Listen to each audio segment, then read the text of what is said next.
because we've already talked about how depressing and terrible and everything is, Mhm. there are some things that will make us smile, that will at least say, you know what, this fuckface is now at least getting what he deserves. Last week, lawyers for the former president and his co-defendant said in a court filing on Monday it is impossible for them to secure the $464 million bond to appeal New York's fraud case against them.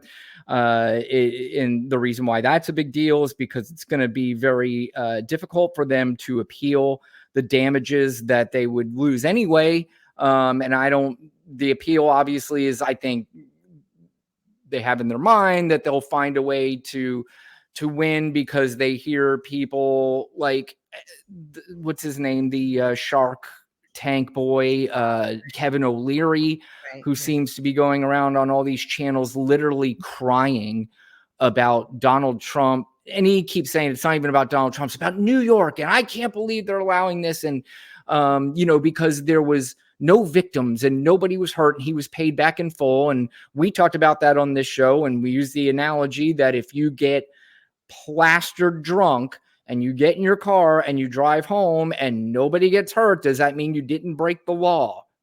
Right. No, it doesn't. It means It's you like, still come broke the on, law. You just look the didn't other get caught. way. Look the other way. No one got hurt. So imagine if every company, every rich, wealthy person just does the same thing and we just look the other way completely. What would that do to the state of New York? Everything else will right. All the people who can't afford it, their insurance will go up. Their insurances would explode. Like, Well, that's the thing. I mean, first of all, when you see a billionaire defending a fake billionaire, that that's too. kind of the whole dichotomy of this whole country, is what you just said, is these billionaires come out and spew their messages, and we're always just supposed to look the other way because they feel they literally can do whatever they want to do whenever they want to do it. They have this God complex about them, that I employ these people, I do this, I do that, I give. And they're not as giving as they think they are. They're as giving as what they have been told. They have a lot of sycophants around them that tell them how giving and great they are. So all that feeds into their ego, and they legitimately think they are better than all of us, and they know better than all of us. Yeah. And just because you're a very, very rich person does not mean you are bright. And that's something we're going to talk about a little bit later. But Oh, and real quick, yeah, so back to that for 1 second. Wealthy people, we know that you do this, right? The government already turns their back and kind of lets you yes, inflate stuff a little bit. They know you're doing it. They allow that. What he did did he have like one of his buildings or properties like 400 times what it was worth? Like, he was doing things that were just not nonsensical. it was unbelievable, and it was to get loans. And then even Right. after one of the in the E. Jean Carroll case, when he kept coming out and doing one of his little goofy press conferences behind that barricade or whatever it is he was doing, he came out and said he was undervaluing his properties and that he's got plenty of cash. He doesn't even need these loans.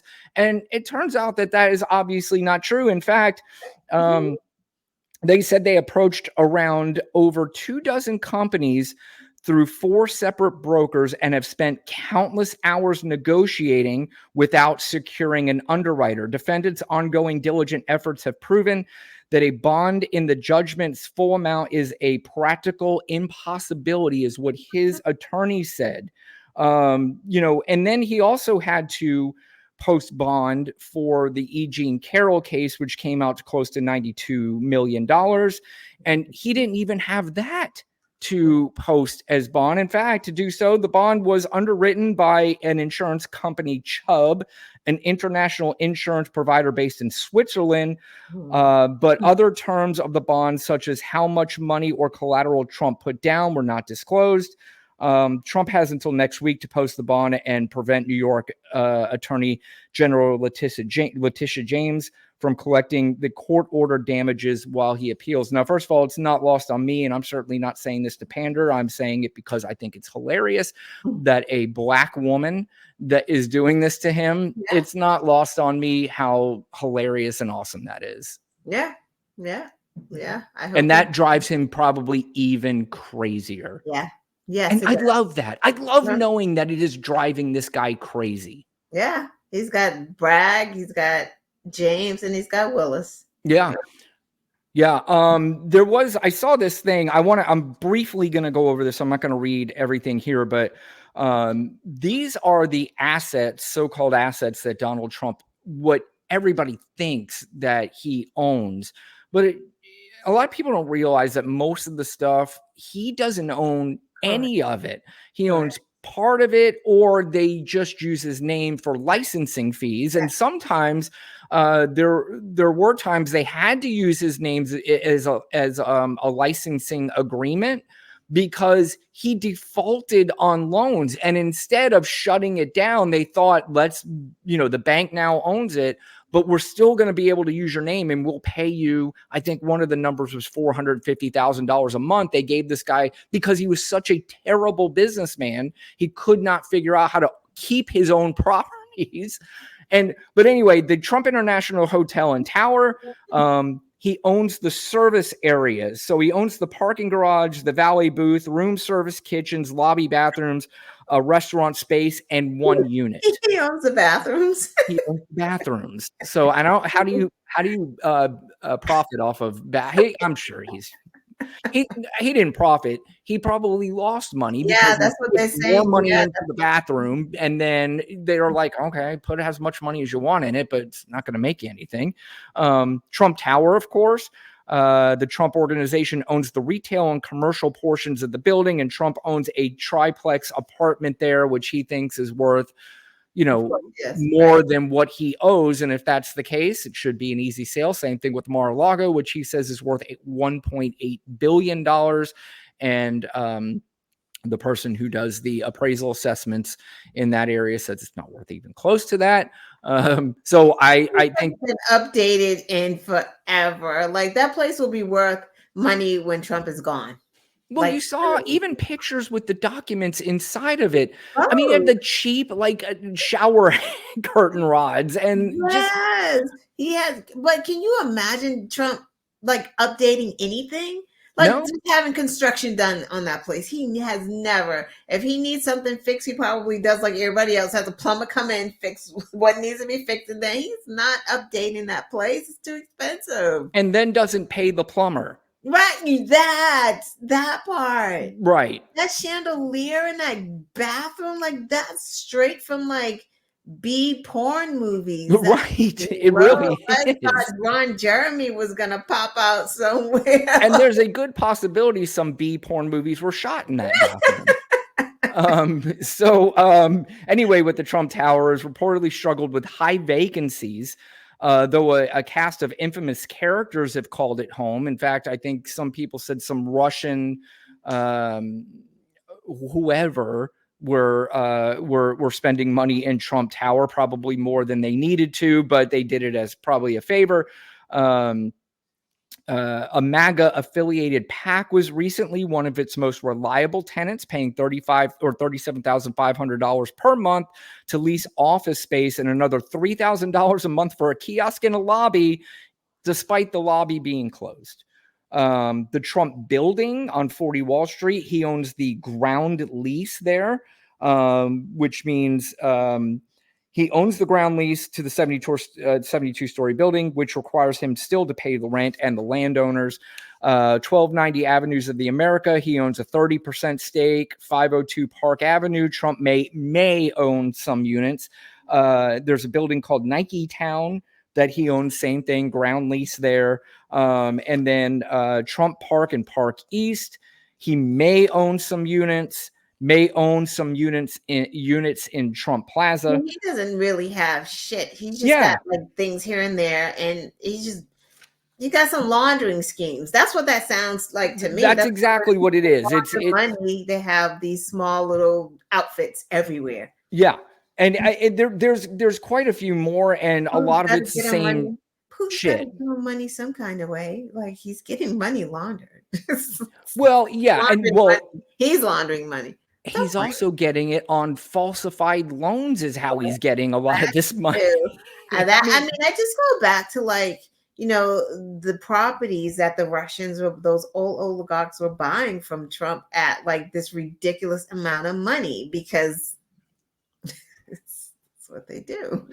They you know, weren't worth it. right. Yeah, you're right. I got another question too. I mean, it is clear that, and it's no secret that his daughter and his son-in-law got $2 billion from the Saudis. I wonder why they're not contributing anything, or are they? I mean, So I haven't heard that they are. yeah, they were because wherever he gets his money, he has to show where he got the money from. And I think they were saying like if they give him a loan, if anything is a loan, then there's a tax liability with the loan. Like they Mm, can't just loan him that money. They have this significant right. taxes on it. Right. Yeah. So And I mean, would they consider it a loan or would they consider it a gift? And is that different? I think it's still a tax liability on it from what I heard today. I think both ways there's still taxes. I don't know how it's different. Like because That's remember very possible. And it may be possible that, Ivanka may be very daddy like and be like, I'm not handing you that kind of money. That's because that's an half a incredible amount billion of money. dollars. That's like an incredible amount of money. You can't just gift because if you're gifting them, you're literally gifting them like that. Who's Right. gifting that much money? Right. Ridiculous. That what? I mean, it comes out to almost 600 billion when you add in the E. Jean Carroll case. That's not. No one can gift him that money. How do you give them? And Elon ain't even trying to give him that mess. That's a lot of money. Yeah, it really is. And I mean, it's one of those things, like I said, I, will he win the presidency? Who knows? I mean, he's obviously has a chance to do it, and if he does, a lot of his unfortunes right now could turn around a little bit. Of course, financially, I don't, Well, he'll find a way to, huh? Well, I was gonna say we keep talking about this part because here's the part. Like, how in the world can we elect someone with all that debt? He is a liability. He is someone who could be blackmailed because he's got to pay those things, whether he's a president or not. He's Yeah. got to pay his debt. Well, there's obviously speculation as to where he may already have been, compromised with the documents and everything. It is just the way he handled these documents and the way he was so secretive about it and the way he wanted them moved from one place to another and how he had, people helping him do that is extremely suspicious. It would be suspicious if this were Joe Biden, Barack Obama, Hillary Clinton. It would be suspicious if it were any of them. With Donald Trump, it's not just only suspicious. It is very possible that he shared some of these or sold some of this information for money. Why else would he have those? Right. It makes no sense. Documents and there's no profit to be made. He's just taking paper because he loves paper. No, he was looking at money. The Saudis were out there golfing at Mar-a-Lago. Remember, Yeah. The other place in New Jersey? I can't remember. Bedminster. Yeah, they were there. Yeah. Yeah. He didn't show them anything. And that's when around the time he had the documents. So we're gonna just say he didn't. He had those documents and didn't take them out at all. Yeah, I mean, come on. Of course he did. Of course he did something nefarious with these documents because, I mean, he was literally fighting the fucking FBI that I don't have them or, I'll give them back or I'll do this and here's some boxes, but the FBI, they come back and go, dude, we know you have more. What the fuck are you doing? He's just like, I don't have them. And then he comes out later and says, I have the right to have them. It's like, Did they ever get them all or were some missing? Because I don't think they got them all. I don't recall them getting all the documents that they needed. I don't know that either. And that it's very possible that they did not get all the documents. And they warned him. They said, guy, we know you got them. we're just asking for them back. And I implore Right, everyone exactly. that has not read the indictment of the documents case, which, by the way, we're gonna talk about that a little bit later because I'm incensed about this case. Right. But if Yeah. you read the indictment to this case, I'm just telling you, first of all, it's an easy read. It is very comprehensive. And Mhm. it's, I don't even want to use the word entertaining because there's nothing entertaining about it, but it is just every page you're like, you got to be fucking kidding me. It's impossible for anybody. That's why I said, if you read this indictment, Mhm. whether you're a Trump supporter, whether you're not, explain to me how he gets out of this one other than the way we'll talk about here in a little Right. bit. But before we do that,